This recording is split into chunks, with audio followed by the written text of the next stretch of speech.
there can be only one.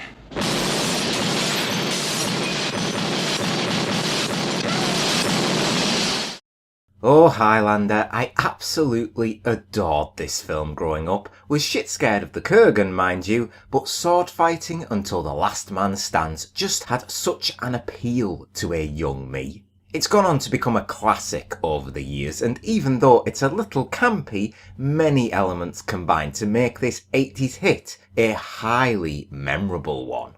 There can be only one. A simple phrase with a much deeper meaning. Connor MacLeod, the Highlander, unbeknownst to him, at least in his early years, is an immortal man. Part of a race that can only be killed by beheading, MacLeod had to overcome all of the other immortals to become the last immortal standing to win the prize, because there can only be one.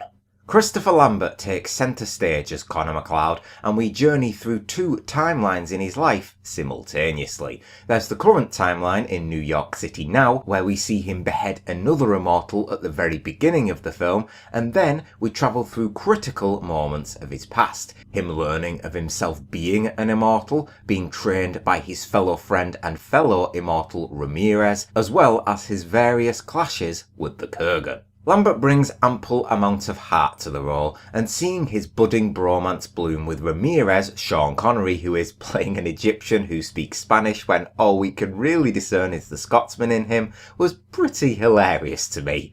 Ridiculous, all things considered, but it's damn well funny, and come on, Sean Connery was a hell of a coup for the film, following on after his earlier Bond years. Aside from the accent, I mean, we're never going to get around that, are we? Their chemistry together was the glue of this film. Ramirez showed up at a time when MacLeod needed a mentor figure. Ramirez taught him how to fight, the art of the sword, and how to survive in this cruel world. He spoke of the rules and told him of the quickening, a tingling sensation which triggers in an immortal when another is in close proximity. Think of it as like an alarm when two of them are close together, basically to stop dishonourable kills and sneaking up on one another. Ramirez taught him all of it until he bashed down the door. This is Clancy Brown at his menacing best. The Kurgan, so powerful, so intimidating, and he was the shadow stalking MacLeod across his entire life. He was the most powerful of the immortals, having killed far more than any other, and when you kill another immortal, aside from trimming down the numbers, you also absorb their knowledge and power. And what a devastating blow it was when the Kurgan burst down MacLeod's door, when he wasn't there mind you, and took Ramirez's head atop that crumbling ruin. That bit, I'll be honest with you, haunted me as a kid. The Kurgan is a scary dude. Going up against someone like him, many people will have lost before the battle was even fought. Heather, MacLeod's wife, had a small but effective role here, but Jesus woman, shut up for Christ's sake. Screaming her lungs out and staying put when Ramirez told her to hightail it and run, not her brightest moment, but aside from that, she was an okay character. Now, after that part happened in the flashback scenes, they were mostly put to an end. We as the viewer learnt what we needed to know from that. All what was left was the gathering, when only a few immortals remain, and then the final battle for the prize. MacLeod knew he was one of only a few immortals remaining. Naturally, being an immortal, surviving in the current day may pose a bit of a risk in terms of, identity. I mean, you can't exactly go around flashing your ID from centuries ago, so he had his own protocols in place. Taking the identities from others who have passed, this time he had a wee bit of a problem.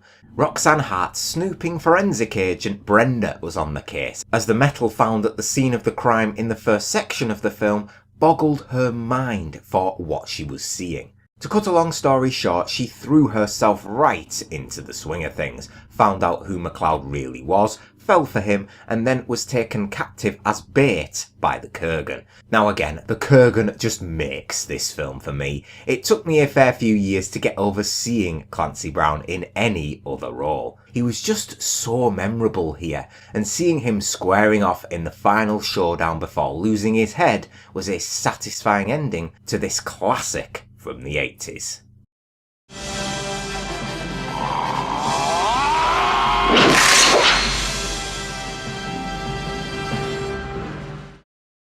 My overall verdict for Highlander is an 8 out of 10. Highlander is awesome. It has a neat cast, a perfect balance of current and past stories, it doesn't overdo either one, which is a rarity, and it's just a sword fighting fantasy that reels you in. This was the film that put Christopher Lambert on the map. I believe he didn't actually know English when he was cast for the role, which is pretty funny considering, but put him alongside the likes of Sean Connery, even though he isn't in it that much, produced a fine pairing here. Add to them two, you've got Clancy Brown, who have piled praise on already. Hell of a 3 for a main cast, wouldn't you say? Sometimes putting someone low-key in the leading role pays off for all those around.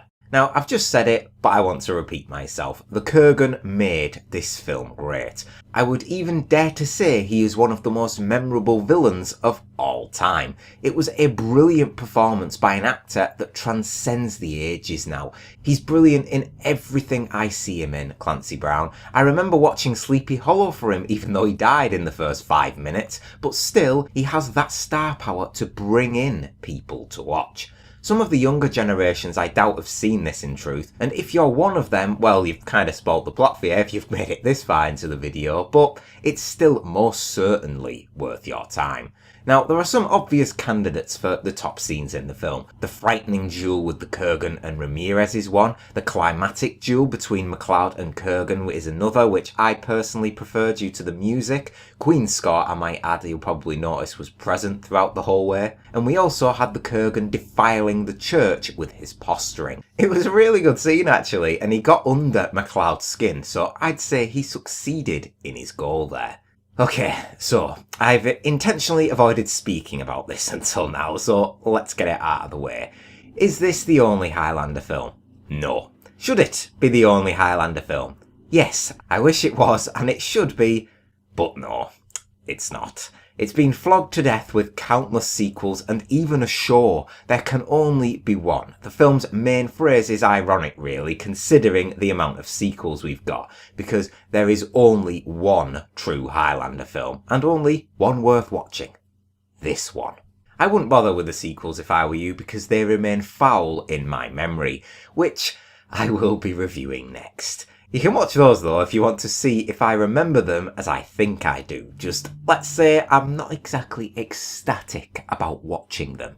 Now, away from that and to wrap on a more positive note, Highlander is a fine addition to those 80s classic movies. You couldn't make a film like this now. You just couldn't. You watch a Highlander remake try and get done and see it tank as badly as we all know it will. But having not watched Highlander in a number of years, that scared kid of the Kurgan is still scared of the Kurgan now, but at an angle that appreciates Clancy Brown's undying brilliance.